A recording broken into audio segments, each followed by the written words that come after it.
Chris called me lovely.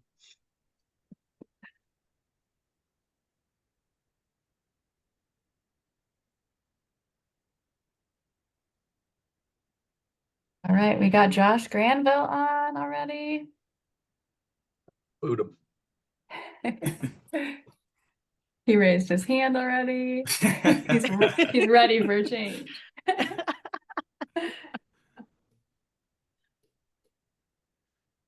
My landscapers are taking an inordinate long amount of time today. So there's no noise coming through. That's good. We're excited to have you here, Josh. I'm very happy to be here.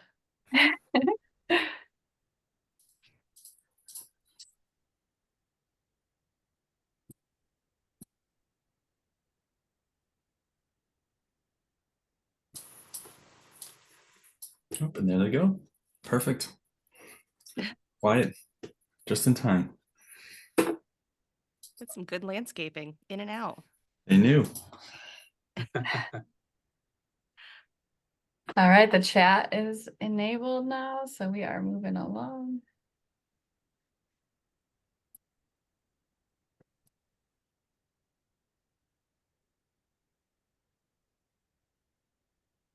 Molly.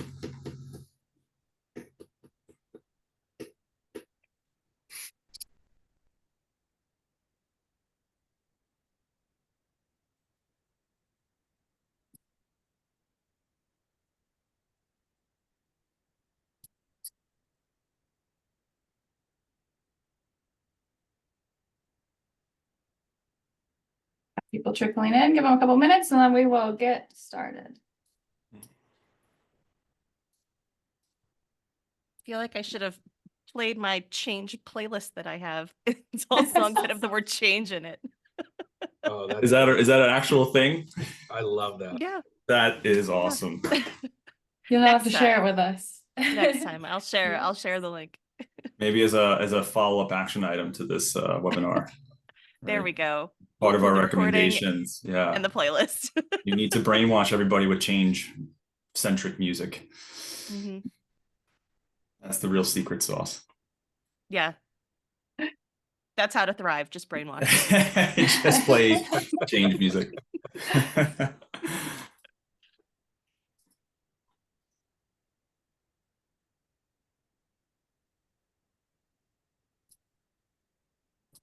All right, for those of you just joined, we're going to give everybody a couple minutes to kind of get on, and then we'll kick it over to Amy and she'll get us started.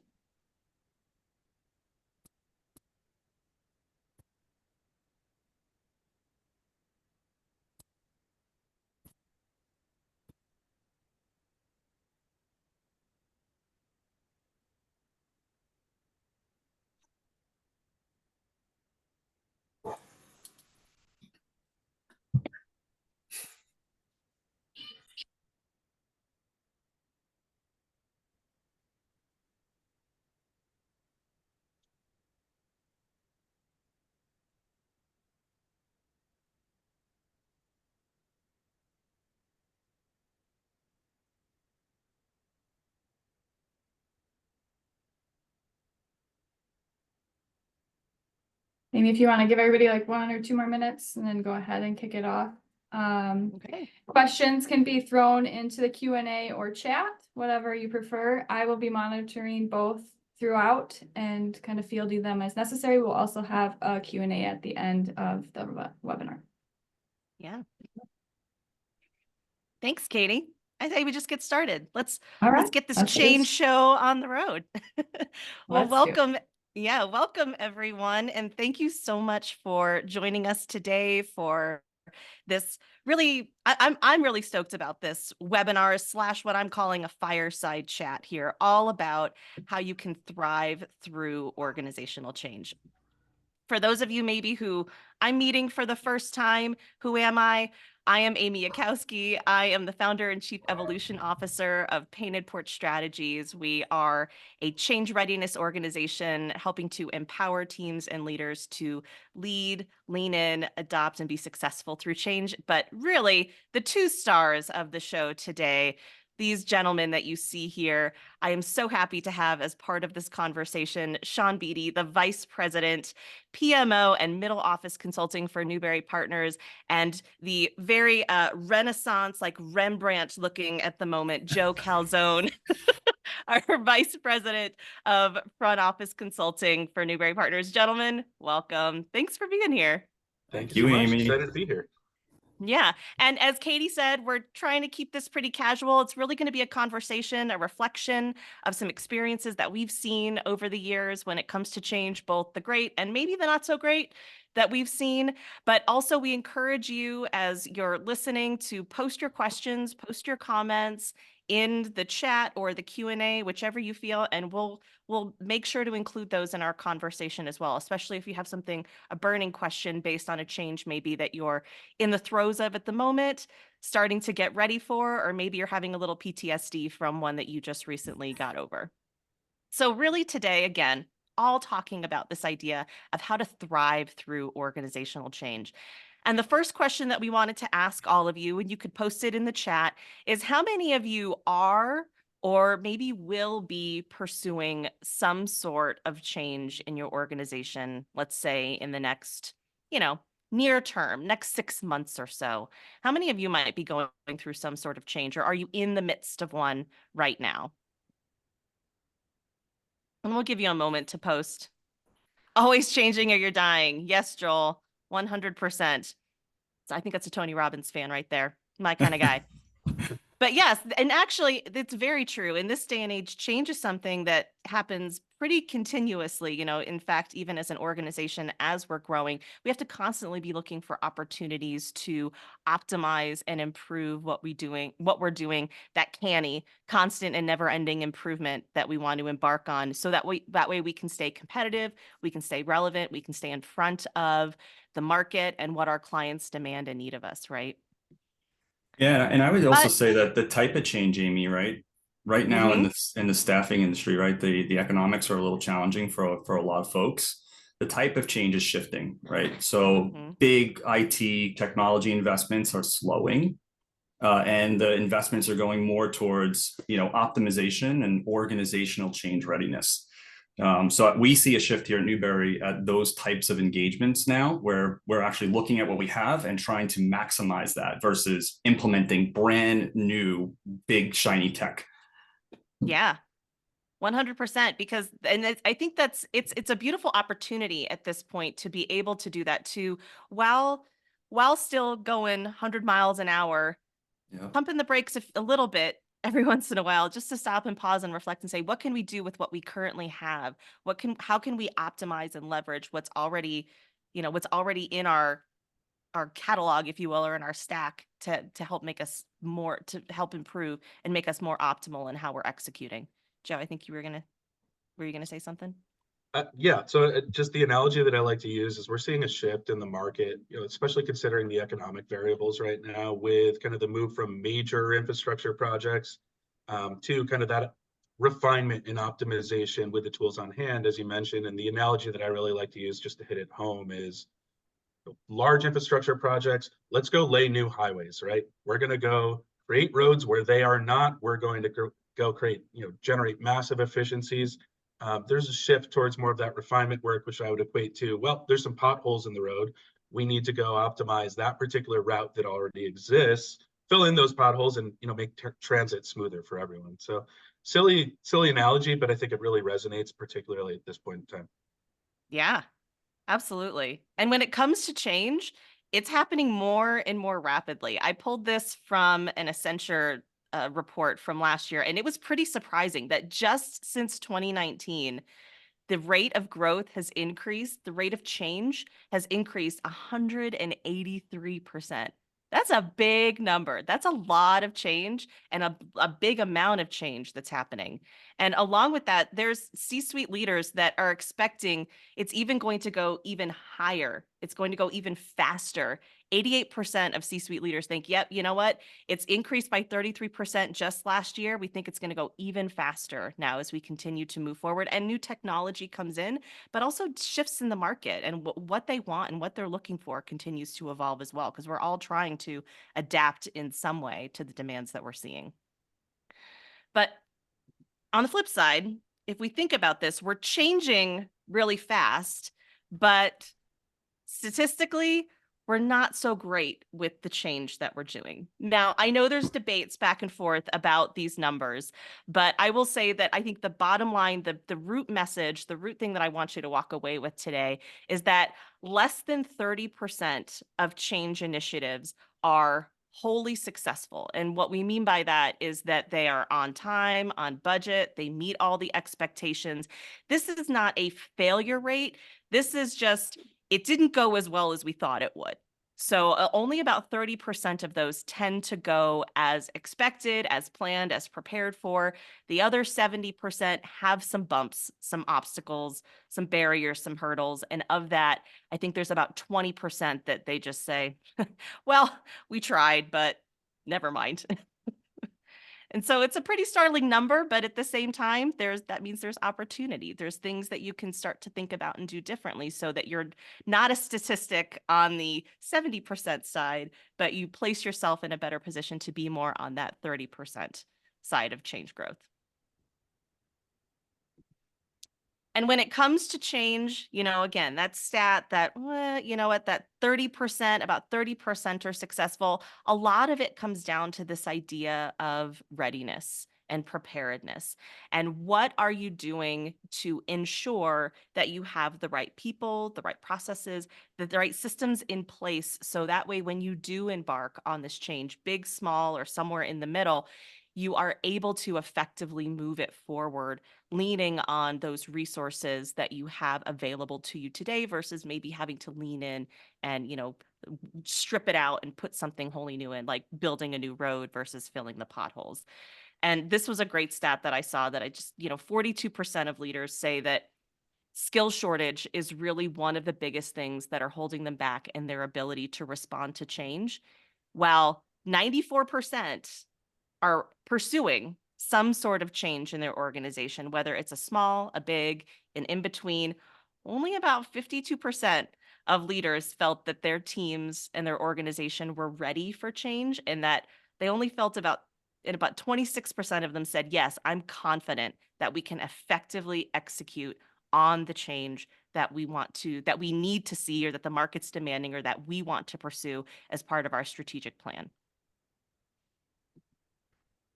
And so one of the first things that we wanted to talk about when it comes to this idea of change readiness is really first asking yourself, why? What are the key drivers in your change pursuit? What is it that you're really trying to achieve? What, if we think about that whole iceberg picture that we see often, it's like sometimes the tip at the top is maybe the thing that sparks the idea, but it's really all of the things that are happening underneath the water that may be the root drivers of the change that you want to pursue. So Joe and Sean, from your perspective, when you think about those key drivers of change, what are some of the things that maybe you're seeing from the clients that are coming to you, either who are embarking on those big beefy projects, but also the ones that are maybe looking for some more optimization opportunities? Sure, I'll take this first, Joe. That's okay. So I think on the large, complex transformation type projects, there's a necessity that from the executive level, the strategy is starting to shift, right? And you need strategy and projects that are going to help execute the top level strategy. And almost all of it always comes down to people. The tech is great, processes are great, but if your people are, number one, not aligned, or if you don't have the right mindset in your staff, trying to execute on everything else that sits above that is going to be very, very, very challenging. And I will say that in the projects and the transformation efforts that we support our clients in, one of the major bottlenecks and one of the main drivers of why some of those statistics are what they are is because your people are not aligned to what the actual strategy is for the org and why we're doing things. Yeah. Yeah, and I really like what Sean said there, people in particular, because I think if you look at this, what's driving change? If you look at kind of the more discrete details, it could be, well, we want better ROI, or we want to stretch our dollars, we want to become more efficient. But what it all really distills down to at its very essence would be people in kind of three major buckets, right? We are making changes because we want to improve either one, candidate experience, two, client experience, or three, our internal users experience. Ideally, it's a component of all three of those. And really kind of keeping your eye on the prize with those three items will ensure success. And I think this really starts, to continue with your analogy at the top of the iceberg, what's our North Star? Defining that, making sure that that's defined well, because how do you communicate effectively if you're not clear exactly what you're communicating on? Or how do you make proper decisions, prioritizations, and decisions throughout without being clear of, here was our original intent? It can really kind of muddy the waters when you're in the thick of things, you're in the weeds, and you say, well, what was our original intent here?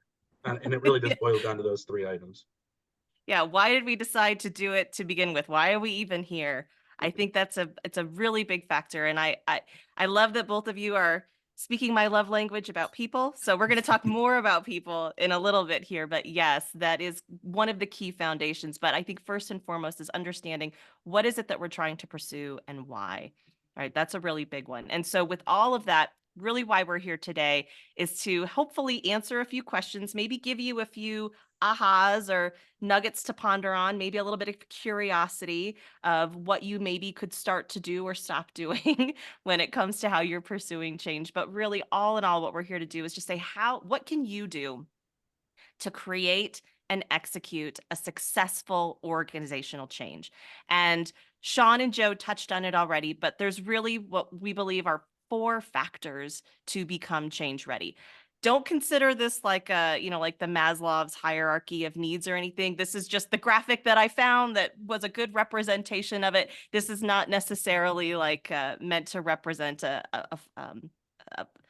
flow up, if you will. But the first one is having a clearly defined strategy. And we're going to talk about that more in a minute. And Sean and Joe touched on that already a little bit. It's also having clean, aligned systems. That's a key one. The third is having well-defined and documented processes. And then, of course, the fourth one, which is what they already alluded to, empowered and change-ready people. And I will say that the one thing that this does represent, that is at the bottom, it is the foundation. So that is graphically represented, but don't think it's like a, bottom-up type of approach here. But we want to ensure that people as a foundational component of change success. But let's first talk about strategy. So the first question that we'd love for you to ask yourself, and you can answer in the chat if you'd like, or just if you have a piece of paper, kind of like keep little notes on the side, is have you co-designed and communicated a clear, concise change strategy with your leaders and your employees? And what we mean by this is co-designed and communicated is, was this just a top-down decision?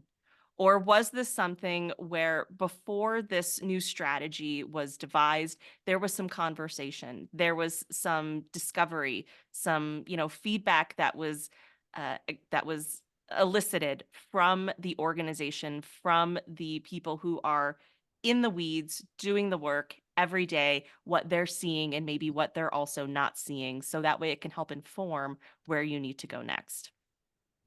When it comes to the strategy, I have a couple stats, but not anything too heavy. The first thing is that I want to challenge you, because you're probably saying, yes, we have. Well, there is a little bit of a disconnect in that statistically, when asked, and I think this is according to Gartner, when asked, about 74% of leaders said, yeah, absolutely. We totally involved our employees in our strategic design. And the employees said, yeah, no, not so much. So really think about that when it comes to how much you're involving, or at least to the extent how much you're communicating and making it a bi-directional conversation when it comes to determining where you want to take your company next. Leaning on those people and their feedback is going to help make that change just a little bit more co-shared, co-directed, co-delivered.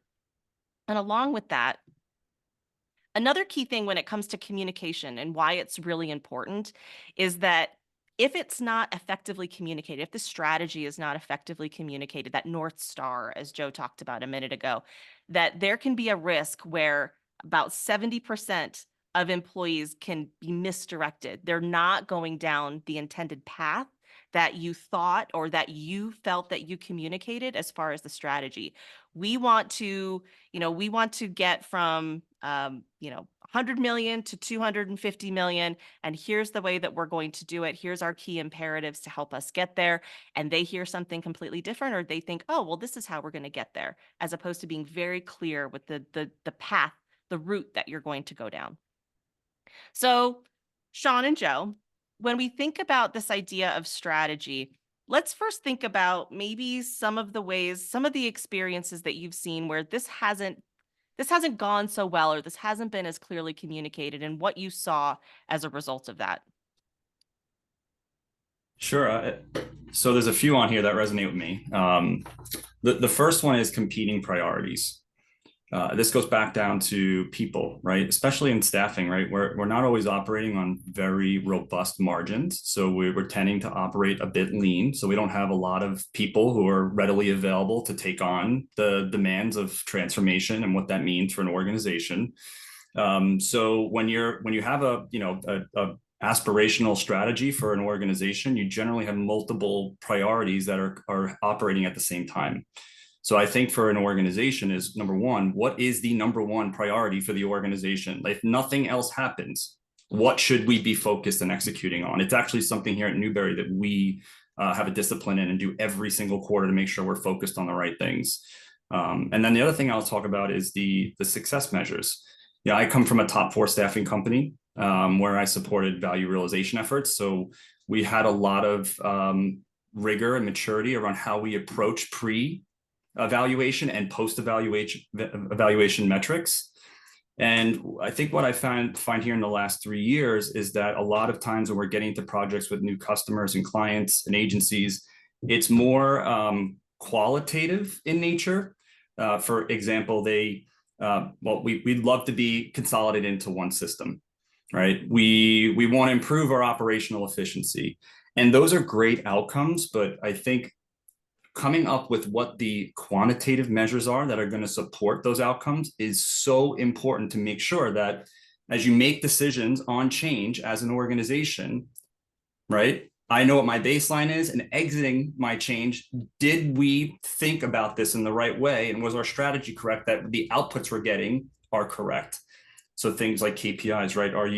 How are we measuring NPS? We're growing our client base, our market share, our EBITDA, our GP per FTE. Those things I think are important to having some directional baselines before and then measuring them post. Yeah, I absolutely agree with everything Sean stated there. I think if we look at each of those items and how do we better support and mitigate those particular risks, I would really hone in on the no or low governance structure and just constant communication, right? So you need a proper governance structure in order to support any of those initiatives that Sean just mentioned. I think the other tendency, even having a really good governance structure in place where you have active executives that are continuing to reinforce the message, you have the leadership that's aligned just below that to keep things running, and then you have the project team that's reporting via standard product artifacts like a RAID log, in weekly updates, burn reports, etc. There are additional steps you can take, and I would almost say a lot of clients do think about the bigger pieces, but where there could be a misstep as well is just making sure it's operating on the appropriate cadence.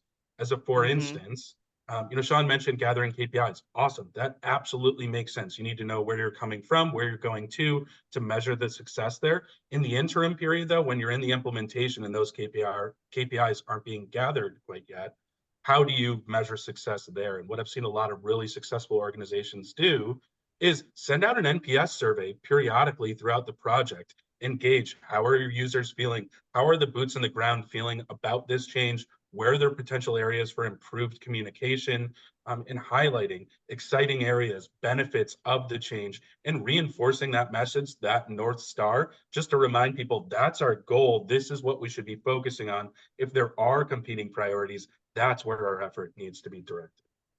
Yeah, and I would add to that, thank you, Sean and Joe. I would add that along with that, the sooner you can start, the better.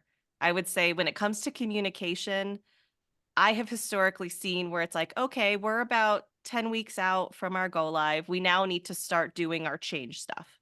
And I always like to say, heads up, they've been talking about it for over a year, probably. Before you even started this thing, they've been talking. There's been water cooler chatter. They've already come to their own conclusions and beliefs and expectations about this change. So yes, you could start your communication now, but the assumptions are already baked in. So the sooner you can introduce those things like a periodic NPS. I know as part of the Change Ready Success Toolkit that we have those surveys that are basically embedded into the newsletters that go out. It's a regular thing. Anytime there's a communication that's sent out, there's always a link at the bottom to just get a feel. What's the vibe, basically? How are you feeling about this change? What's on your mind? What are you most looking forward to? What are you most worried about? Right. And just being able to suss that out as early as possible and consistently checking back in, because it'll help you see how you're progressing a little bit from a qualitative / quantitative. It's a little bit of both, but it really helps having those very clear measures that you can see. Is the number going up or is the number going down? What's happening within the organization? And along with that, go live is not the strategy. Go live is not the success measure. Also thinking about what some of those other success measures as well as those milestones may be and how you're going to acknowledge and celebrate those. Because often any change, whether it's big or small, it does require a lot of time, money, resources, and emotional labor that goes into it too. And we want to make sure that we keep that momentum going, but also check ourselves so that way we're not all of a sudden thrown this curveball at the end and be like, I had no idea. I didn't expect that was going to happen. Having a really set strategy up front, both for what are our measures of success, but when are we going to check in and how often, and when are we going, and from a governance perspective, how are we then going to handle when we see that we're going off path or we need to develop an alternative route because of new information that's come up. Yeah, so I love that, Amy, because I think one of the things that we often talk about, everybody talks about, right? We understand change. We know it's hard. Everybody's like, oh, we're going to make sure we care for the change in this project or transformation event. Seldom are we actually executing on that plan. So I know in the projects that we take on for our clients, one of the first things we do, even pre-initiation, is let's talk about change and the strategy and being ready for it. It's not something that, again, to your point, should happen 10, 12 weeks from go live. This should be a foundation of this transformation effort. Because in the end, I always get back to people, right? Change is very, very hard for all of us. People are getting nervous, right? How are they being impacted? And if they don't understand the strategy, but they only understand how it's going to potentially impact them, and those two things aren't connected, and you're not talking and those conversations aren't happening, there's going to be a lot of angst and generally a lot of resistance in the end to the change. So I think having open dialogue, continual dialogue throughout that transformation event is generally lends to a more successful engagement at the end of these things. The organizations that don't do it well and they just try to jam it into the last few weeks and hope everyone feels good about it tend to have a much more harder time and poorer outcomes for sure. Mm-hmm. Yeah. All right. So that's strategy. So that's that's part one. Get really clear on where you're going, why you're going there, have some very clear measures of success beyond go live.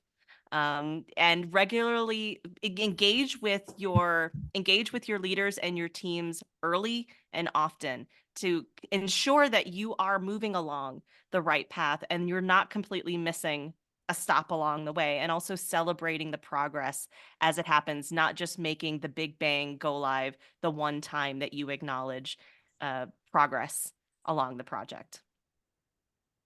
All right, so that's strategy. Now let's talk about the next piece. Another very key component here, which is your systems.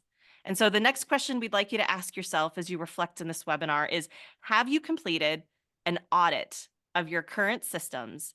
And that includes the quality of your data, your customizations, your integrations, and how all of those things weave in and out with one another.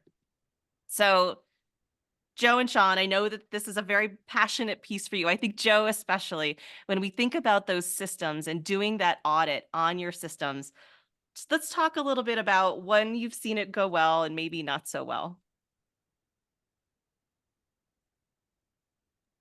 I'll defer to you on this one. All right, perfect. I know. I'm chomping at the bit. I was going to let you jump in, but yeah. So I think the most successful organizations have a pretty solid and regularly updated tech stack document, right? Where we can go look at all the levers that are pulled, all the buttons that are pushed, et cetera, and get an intimate understanding there. And where it gets really interesting as well is, I would say, if we look at customizations and integrations in particular, all things are not created equally, obviously, right? There's really kind of small refinement items that can be moved really easily. There's some big bad applications where, we really need to put some thought into how does this need to be optimized. So I've seen quite a few clients that come to the table, and I always beam from ear to ear when they're like, yep, here's our tech stack. This is what we're considering.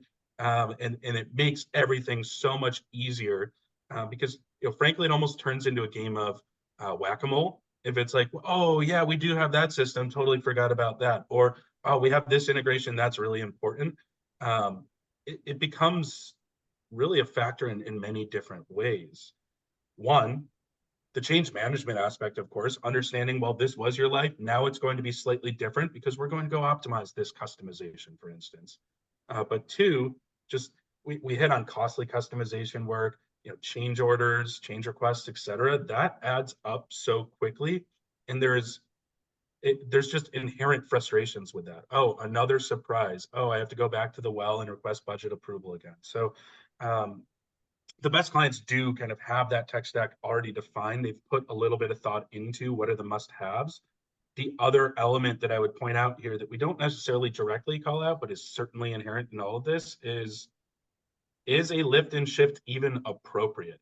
Like, take a look in the mirror and determine, do we really need that? Or was that a product of the legacy system or a product of an antiquated, inefficient workflow? I've had clients where it was supposed to be a year-long implementation that ballooned to about 3 years. And the main pain point was lack of decision and changing minds on some really advanced customizations that were a must-have until they weren't about a year after go live, where they then spent a bunch of time, money, and effort ripping that out because it just created inefficiencies. And it's one that strikes me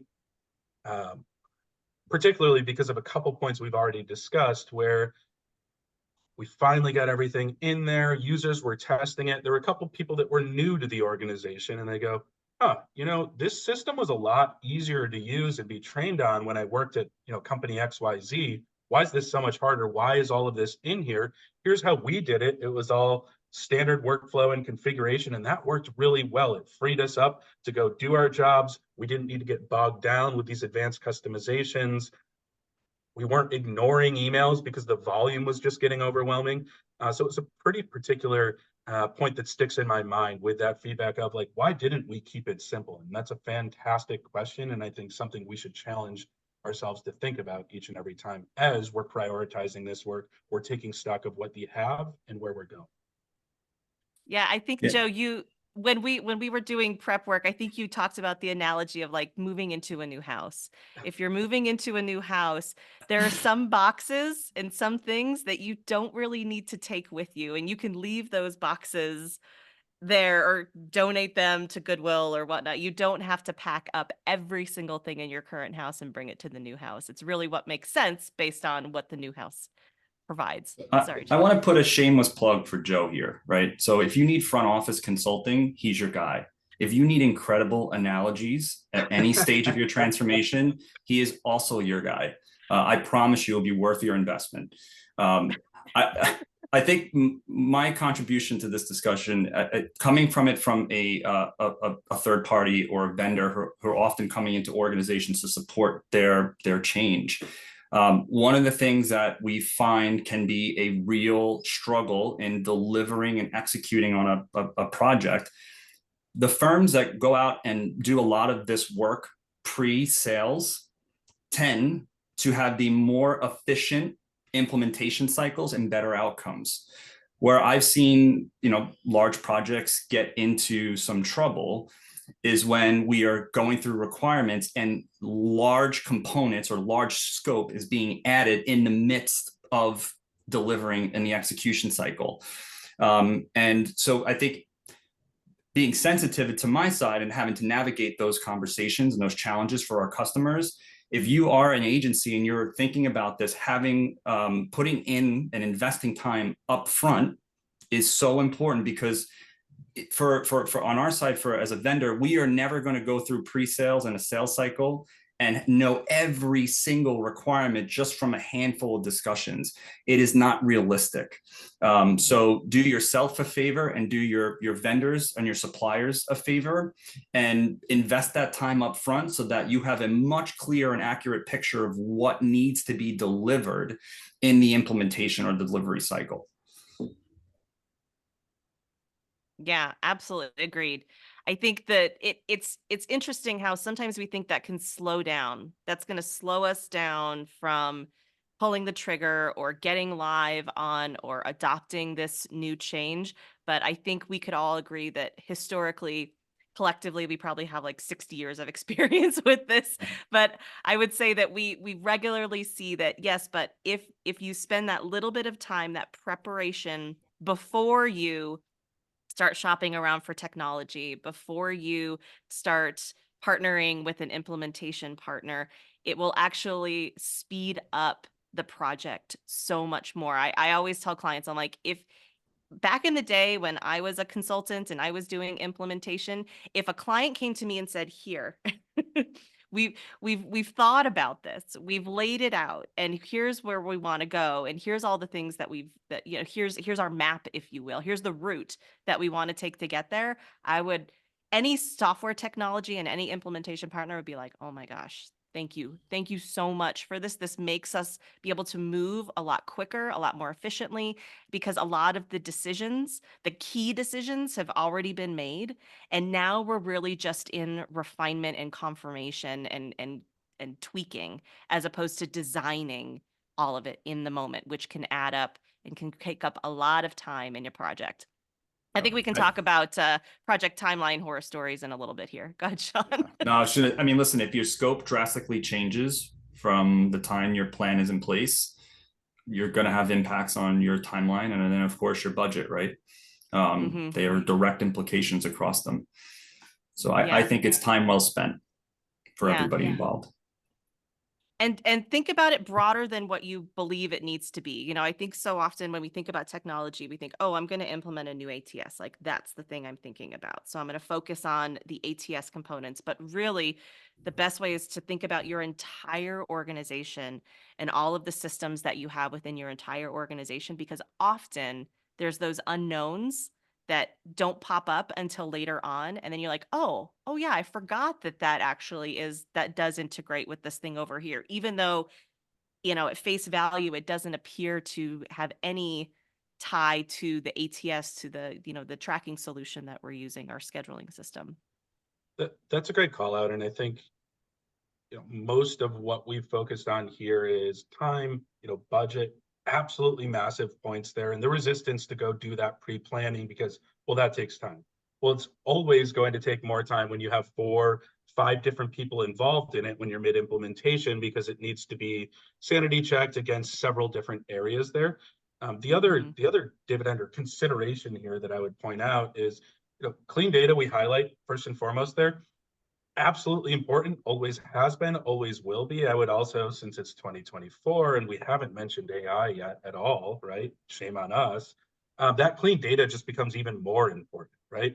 How are you going to operate on an AI or even an automation strategy if your data isn't clean enough to go look at that? So that becomes another important consideration that I think falls by the wayside until you get later on, and you fall into the same pitfall of, well, let's go address it now, but you've already made 15 upstream decisions that affect that, and you have to go unwind that, make sure that it works there. So a little bit of pre-planning there, and some a roadmap on automation and or AI strategy really benefits especially as that is the buzzword of the current time here. It's so hot right now. So And I think I want to touch on one other thing regarding systems too, because you touched on it, Joe and Sean, a little earlier, and it's that final point, the critical path musts, right? It's progress over perfection. And I will say, I think you said a 1-year project was 3 years. I was part of a project that took 7 years. And I wasn't on it for 7 years. I came in at like the tail end, like the last 2, to try to steer the ship back on course.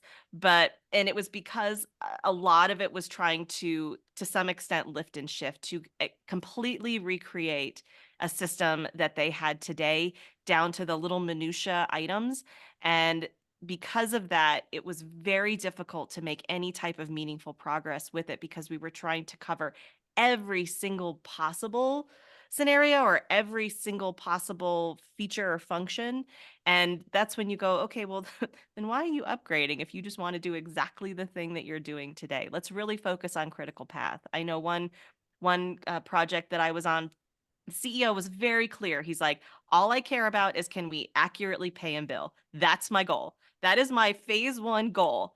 Everything else we can do in phase 2 or phase 3. My phase 1 goal is can everybody be accurately paid and billed? That's the target. So all roads lead to that as far as anything, going back to that North Star, right? But anything that comes up, any unforeseen change request, it was all measured against that core imperative, that critical path goal that they were trying to aim for.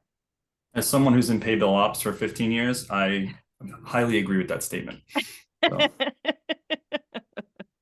Yep. All right. So we talked about the first 2 pieces. There was the strategy, getting really clear on the strategy, making sure you have a North Star that is not just one point, but you have your pit stops along the journey, that you're taking a moment, assessing, checking the oil, stretching your legs, having a snack, celebrating, whatever that looks like on your journey through change. And then also the systems and having a really clear picture of what you have today, and then deciding from that, what is it that you want to bring with you into your new house tomorrow? What makes sense to bring forward, not just with the technology, the tools, but also the data that you're bringing in as well, because data cleanup can be a very big project in and of itself, and there can be a lot of tears and frustration around it. So the quicker, the cleaner the data, the easier the mapping, the sooner you can get to that validation phase and start rocking and rolling and moving forward with your new change. But the next thing that we have is our first P in our process, which are in our strategy, which is our processes, and really thinking about, have you taken the time to document your current state, what you do today? You have your systems, hopefully, that you've done your audit and your measurement on, but along with that, the processes, the actual workflows, what is being done, who is doing it, and also very importantly, why it's being done and how does it tie to your organizational goals, your values, and the strategy that you're trying to aim towards. There's a lot of, I'll say, a lot of extra, a lot of bulk that sometimes gets included in your processes. And a lot of it is because of maybe some gaps within your technology. There's workarounds, there's extra checkpoints that are built in. But first and foremost, getting really clear on what your current state is, and then taking the time and saying, okay, do we want to keep doing exactly what we're doing today? Or are we going to treat this as an opportunity to optimize what we're doing beyond just the system that we're using, but how we're actually executing our operations? And so really getting clear on that can help. It'll help illuminate the things that are unknown, that are unseen, because often, I know that you'll speak to this, guys. Often when we get an implementation, that's the first time that people know what everybody else is doing. They have no idea. They're like, wait, who's doing what? Where are they doing it? Oh, that's not being done in the system. Interesting. So taking the time to map that out is really critical. Let's talk about some of the times where, it's been a little iffy. Go ahead. No, so I mean, I was just going to say, so process mapping work is, so I think for me, I have had a change in the way I view process mapping work. Earlier in my career, I always saw it as almost like busy work. And as I've progressed in it, and I've gotten a bit more maturity in how, you know, the Lean Six Sigma approach is, you start realizing that as you document your current state and you go through the exercise of looking at, if we could, what is the future state and the way we would want to operate, it is very, very powerful to see the variances in those two operating models, right? So you have your target operating model, and you have your current state operating model. And in my experience, and having had to lead and execute on some of the transformation efforts that derive from these maps, it is so important to take those variances and take them and create a strategic roadmap. Right, here are the projects or the items that we need to go execute on to take us from our current state and get us to our target operating model state. And from there, coming up with, guess what? Value realization models or KPIs that will support why we want to make the decisions and prioritize certain projects or transformation initiatives. So I have personally evolved on this topic in the last 10 years, I will say. So yeah, I'm looking for a little clap. Thank you, Amy. But so this is, I think, to me, if I'm looking at this from an executive and depending on the size and the resourcing I have within my organization, this is an investment, right? This takes a lot of time. It takes a particular execution in order to do this right. You can have your top level process maps that show high level workflows. You could get as deep as going all the way down into like a level 5 where you're documenting true SOPs. So I think finding the right value for the time and the investment you're going to make as you go into transformation, it goes back to the second point we just had, right? Pre-work. More pre-work generally leads to better outcomes in the long run. So. Yeah, and I would add to that just briefly that the more that this can be done before, that pre-work, and including the future state. So often I have seen where the future state sort of kind of gets designed in parallel with the implementation and configuration, and that can lead to excessive delays and a lot of rework that often happens.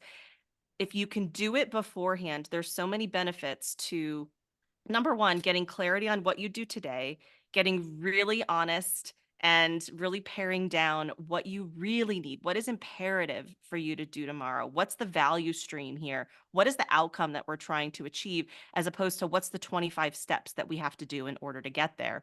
But if you have that future state defined before you then start shopping for technology, you have such a clear roadmap. It's like, Yep. I always like to say, it's like a AAA triptych. I'm in my 40s, so we didn't always have Google Maps. We had AAA triptychs, and I used to love them because they would have a map of exactly the path that I'm going to go on. How am I going to get from point A to point Z?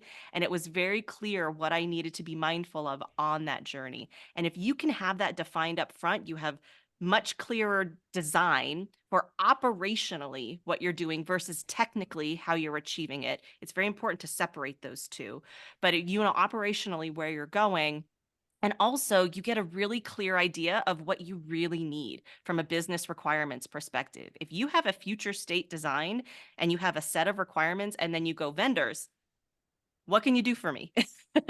That would cut down your sales process, your whatever, your RFP process, your discovery, all of that. And then when you get to that point of making a purchase, partnering with somebody like Newberry and saying, all right, let's rock and roll. We already have a map. Are we going to have to make some adjustments on the map as we start to integrate this process into these new technologies? Probably, but we have a very clear, aligned, agreed upon process that covers the entire organization. Joe.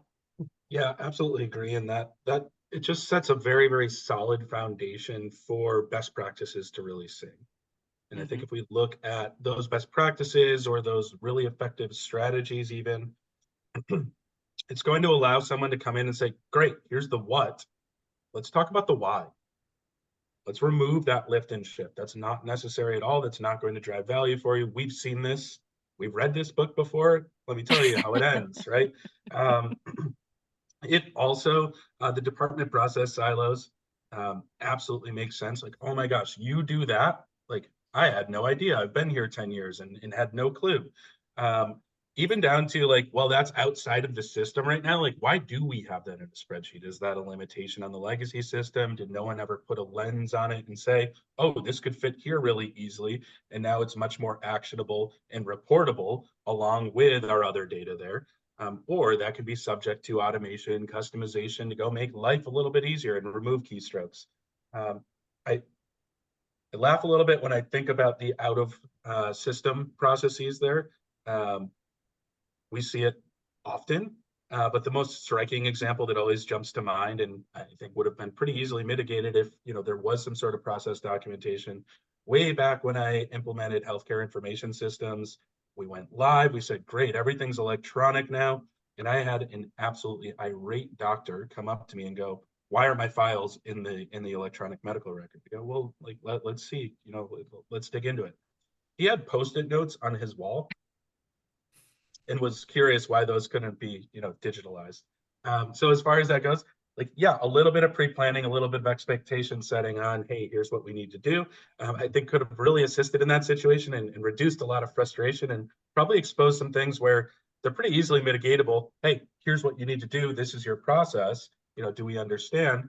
But just gaps that would have come up. Obviously, that one's a little tongue-in-cheek. Would it have solved post-it notes? Maybe, maybe not. That seems like a deeper misalignment. But we do see examples of that quite often, and really the holistic overview, the putting the magnifying glass and everything, the deeper understanding really helps kind of push us into the why, which is where a lot of the dust settles. A lot of the scope can be removed, or we can go make things more efficient, and that becomes kind of a beacon for all of the users that are putting in all of this work. Here's how we can go make this process better. Great, that's going to go benefit 50 people. They're going to be really excited about that. Do we put that into some sort of communication cadence to say, like, hey, here's the spotlight of the week. This is going to be a real big game changer. It's going to increase efficiency. It's going to reduce your workload 5 hours a week or whatever the number is. And all of that becomes possible when you have a really solid foundation to promote that further understanding. Yeah. And I would say when it comes to this process mapping, don't map in a silo as well. Don't be like, well, I'm going to go talk to the recruiting and document the recruiting process. I really encourage that all of the department leaders get in a room together, whether it's your process, whether it's your lane or not. You all need to hear what the others are doing, because to that exact point, Joe, you're like, oh, I had no idea that the stuff I was just throwing over the wall is creating endless work for you, or rework, or errors, or what have you. How is what you're doing impacting downstream and the other way, and vice versa, right? How is what you need to be impacted upstream? And I think from a change perspective, you touched on it, Joe. Taking the time to document and understand your current state, and then also having a really distinct and clear design of your future state, makes change and change adoption and understanding a lot easier, because you're not just saying, we're not doing this anymore, we're doing this. You're able to correlate the two. You're able to overlay them. And by having a clear understanding of this thing that you did over here this way, here's how it's now going to be achieved, as opposed to just saying, here's this new thing, go do it. If you can tie the two together, that's going to be the key for change. And that all leads us to the final piece of our puzzle, the final factor when it comes to successful change, which Sean teased right at the beginning, and it's all about the people. At the end of the day, any technology, any operational, any process change, any strategy will not get touched, used, or executed without people doing it. So this is one of the key pieces. This is a foundational piece of how have you prepared your people for the challenges, the uncertainty, the stress, the communication, and the collaboration that is necessary for change. This needs to be a co-led, co-designed, executed process. It cannot just be top down, because if you do that, that's when resistance is just going to rear its very troublesome and ugly head. So when we think about this idea of preparing people, couple stats here. I know we're getting close on time, so I'm just going to throw them out. But 38% of employees said that they were willing to support your organizational change, any organizational change. And this is from Gartner from a few years ago. 39% of employees surveyed felt that they were ready for change. And I think this is the big one. 73% of change-affected employees reported experiencing moderate to high levels of stress. When you are stressed, are you thinking clearly? Are you making sound decisions? Are you executing on them in just like a cool, chill, got this kind of way? No, it's usually like hair on fire. Oh my gosh, you're making making these decisions. Emotionally, tensions are higher, pressure is on.